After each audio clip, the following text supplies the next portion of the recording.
Everybody, and welcome to Mrs. G's Storytime.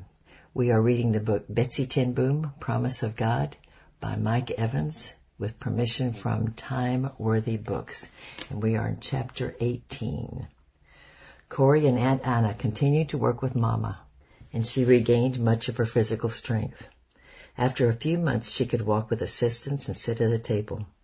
But try as we might, none of us could get her to say more than a few words. Most often only yes, no, and Corey. She sat with us for each meal, and in the evening she joined us in the parlor while we played the piano and sang. But her interaction with us was limited to those few words, a shake or a nod of her head and a smile. At the same time, Nolly's teaching job kept her busy during the day, but at night she was home with us. As we talked at mealtime and in the parlor afterwards, I noticed that her conversation became increasingly laced with the comments about Flip Van Worden, one of her fellow teachers. I had heard this kind of chatter before from Corey and knew what it meant. Nolly and Corey were very different. Corey was impulsive, gregarious, and unsimulated. Nolly was disciplined, orderly, and intentional. When they were younger, Corey spent the afternoons in the street behind the Bayet with the neighborhood children, and no matter what game they played, she was a natural leader. Nolly spent her afternoons doing homework or reading a book. Corey had a tough time with school and was glad simply to graduate. Nolly graduated at the top of her class. Romance came to them at different ages, too. Corey had been all of 14 years old when she became infatuated with Carol. Nolly was older, settled, and far more mature when she began to see Flip. Yet in spite of that, and despite Mama's admonition that love and romance were matters of the heart and not the head, I thought an intentional, thoughtful discussion of the matter was necessary, if for no other reason than to keep the relationship on course. And I was certain Nolly's introduction of the topic into family conversation was an appeal from her for our involvement, not so much in deciding for her, but in helping her to discover whether and how Flip might fit into our family. She liked him, and I think she wanted to know if we would like him too. Under normal circumstances, I would have discussed this with Mama before doing anything. But several times I went to her room to raise the matter with her. She had always given me great insight into the issues our family faced, and how things in my own life affected the way I perceived others. Those conversations weren't always pleasant, but they had become an integral part of my maturing attempts to understand what God was saying to me, and what He was doing in my life.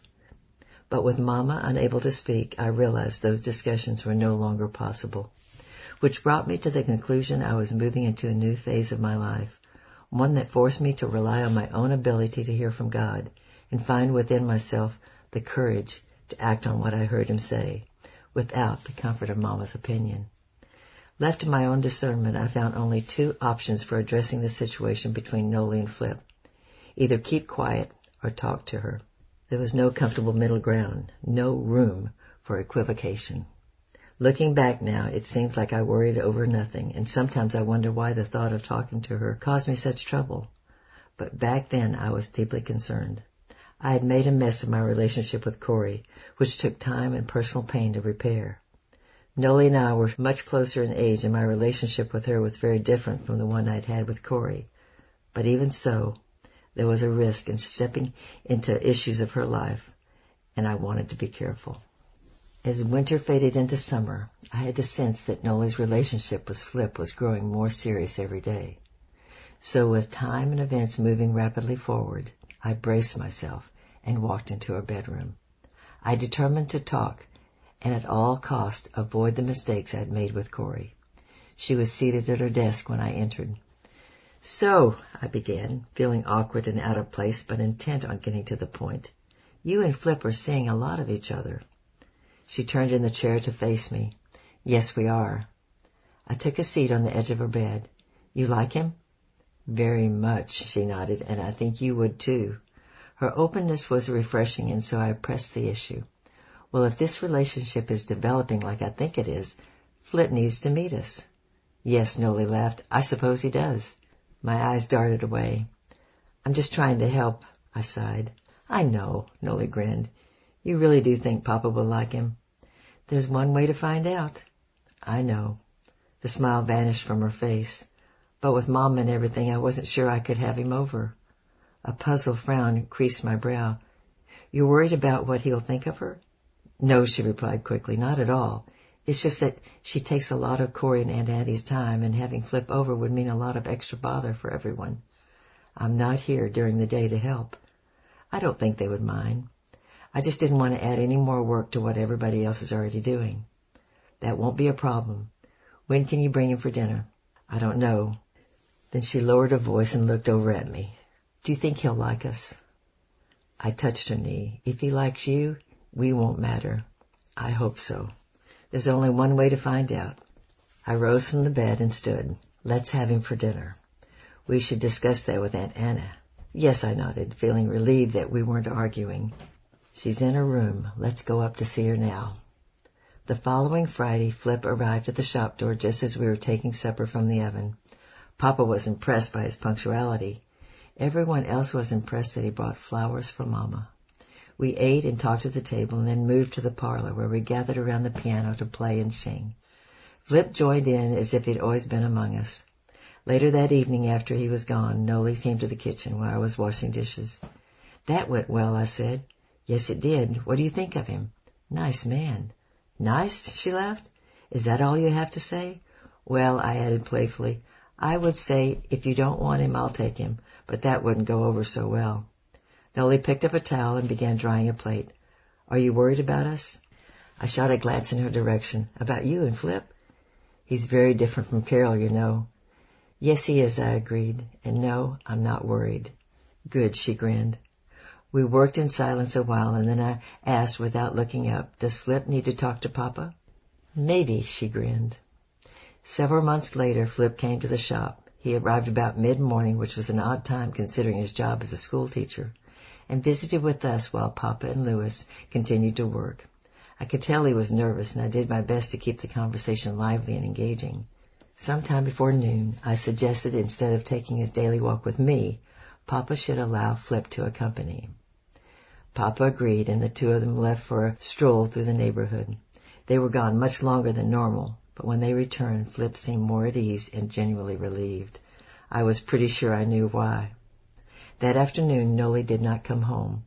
As supper time approached, Corey and Aunt Annie grew concerned that she still hadn't appeared.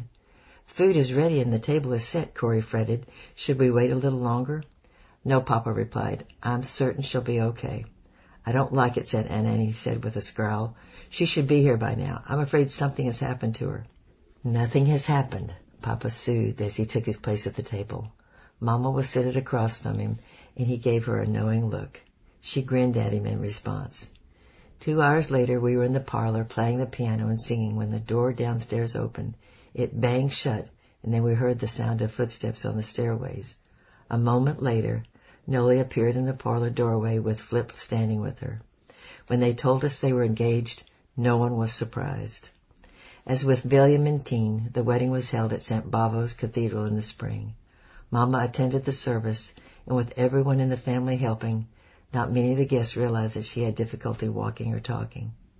Midway through the liturgy, we sang her favorite hymn, Fairest Lord Jesus. I knew she loved it, but wondered if she was sad about not being able to sing along. But as the organ finished the prelude and we began to sing the melody, Mama opened her mouth and sang every verse with gusto. I thought it was a sign from God that she would fully recover from all the effects of the stroke. 4 weeks later, Aunt Annie entered Mama's room to prepare her for breakfast. However, after repeated attempts, she was unable to awaken her. Corey ran up the street for Dr. Van Veen, and he came to the house immediately. He checked the pulse in her neck and then her wrist, and listened to her chest through the stethoscope. Finally, he stood and looked over at Papa. Mr. Ten Boom, he said sadly, I'm sorry to tell you, she's gone. Mama's funeral was held at St. Bavo's Cathedral, and then we buried her in the cemetery near Papa's relatives, not far from the graves I had visited with Grandfather when I was a little girl. I suppose we all knew Mama would die one day. Everyone dies. She had been sick off and on throughout most of her adult life, and she had had at least one stroke. We never talked about the possibility of her dying, but we all knew it would likely come sooner rather than later. Still, I had heard her sing the hymn in St. Bavo's at Noli's wedding, and I was sure it was an indication that God had heard our prayers, and that he would intervene and she would be well. I relied on that inner voice all my life. and on every occasion I had heard correctly. Now she was dead. For the next several weeks I stayed away from the shop. I didn't tell Papa I would be absent, and I didn't ask Corey to cover for me or work out a plan to ensure the details were covered. I just didn't show up. Instead, each morning after breakfast, I found a reason to linger in the kitchen while Papa went downstairs. When I was certain he'd reached the bottom of the steps, I poured myself a cup of coffee and took it up to the roof, where I sat alone in the wooden chair, Mama's chair. Summer was just arriving in the Netherlands, and most mornings the air was pleasant, though by no means warm. As I sat there surrounded by the flowers, sipping coffee, and watching the sky come alive to a new day, I searched my heart for an answer. I'd been so sure she'd be well, and now she was gone. If the days were filled with long periods of contemplative silence and reflection, the nights were restless bouts of tossing and turning. Sleep came only in fits and starts, and when I did finally get to sleep, my dreams were episodic, chaotic pieces of disconnected scenes rather than seamless stories I normally experienced. Often I awoke feeling more tired than when I went to bed. Papa let this go on for a few weeks without saying a word to me about it, and then one night he came to my room. "Betsy," he said with a soft voice, "this has gone on long enough." Tears filled my eyes. I knew what he meant, and the thought of it filled me with sadness. In a whisper I said, "I miss her." "I know," he nodded, "and you've been holding on to her with a tight grip. It's time to let her go on to heaven. But there are so many things I wanted to ask her." "I know." He took a seat on the bed and patted the spot beside him with his hand. "But those questions will have to wait." I took a seat beside him, and then he placed his hand on top of my head. "I'm going to pray for you now, and you'll be released from your grief." I heard him take a deep breath to speak, and at the last second I jerked my head from beneath his hand. "But I don't want her to go yet," I sobbed. "Yes, you do," he replied, and returned his hand gently to my head. He was right. I had been holding on to Mama ever since she died and traveled to the depths of grief. At first it had been sweet in an odd sort of way to sit from Mama's presence long after the others had said their goodbyes. On the roof with a cup of coffee in the morning, I once again had her all to myself. But after a while, the sweetness of the moment turned sour as I realized she wasn't really there and was never coming back. I was ready to be rid of the grief and the thought life I had built around it. Only by then I was in its grip and couldn't shake free. Papa's visit to my room was a gift from God. When he finished praying for me, I crawled into bed, rested my head on the pillow, and pulled the covers up to my neck. No sooner had I closed my eyes than I fell fast asleep. While I was sleeping, I dreamed I was floating effortlessly through the sky, high above the ground. Below me was a huge house with gardens all around and flower beds that were filled with tulips of every size and color. Men and women tended the gardens, and Corey was with them. The dream went on for what seemed a long time, me floating above, and Corey and the others quietly caring for the flowers. When I awakened from that dream, I felt refreshed, alive, and free. After breakfast, I decided to take one more day for myself and went shopping with Aunt Annie at the market. While I was there, browsing from one vegetable vendor to the next, I saw a copper tea kettle among the junk dealer's wares. It was dented and there was pinholes in the bottom, making it useless for heating water. But it was a wonderful patilla, and I was smitten by it. Without a second thought or a moment's hesitation, I spent some of the food money to buy it and brought it home for the kitchen. Then I put it up on the rooftop, clipped a tulip from among Mama's flowers, and back in the kitchen I placed the tulip in a cup of water and set it inside the kettle, with the bottom stem resting in the cup and the bloom sticking out towards the top. Then I placed the kettle on the shelf to the right of the stove for everyone to see. A bloom, a bright red, looked majestic and regal in that old kettle. Just thinking of it now makes me smile. When Corey arrived for lunch, she took one look at the kettle and shook her head. "Where did you get that thing from?" "I found it at the market." A frown wrinkled her forehead. "The junk dealer?" "Yes." "Most of what he sells is useless," she scoffed as she took a seat at the table. "I know. Probably has a hole in it." "Yes," I nodded, "it does." Corey's head jerked up, her eyes sharp and focused right on me.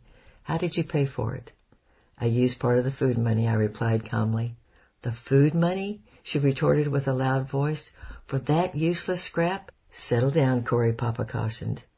But Corey would have none of it. She sits on the roof all day, she shouted, and spends the rest of her time wandering around town buying junk. Taking food from our table to buy trinkets from the junk men. You tell me to calm down?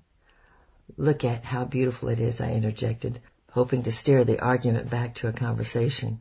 Corey just shook her head. I can't believe you spent the food budget on a worthless piece of copper, she muttered. Well, I assure you, I added, supper will be wonderful, and in the meantime we'll have something beautiful to look at. And that's the end of chapter 18, and we'll be starting chapter 19 next week. I love you, I'm praying for you, and bye-bye for now. And good night, Aiden.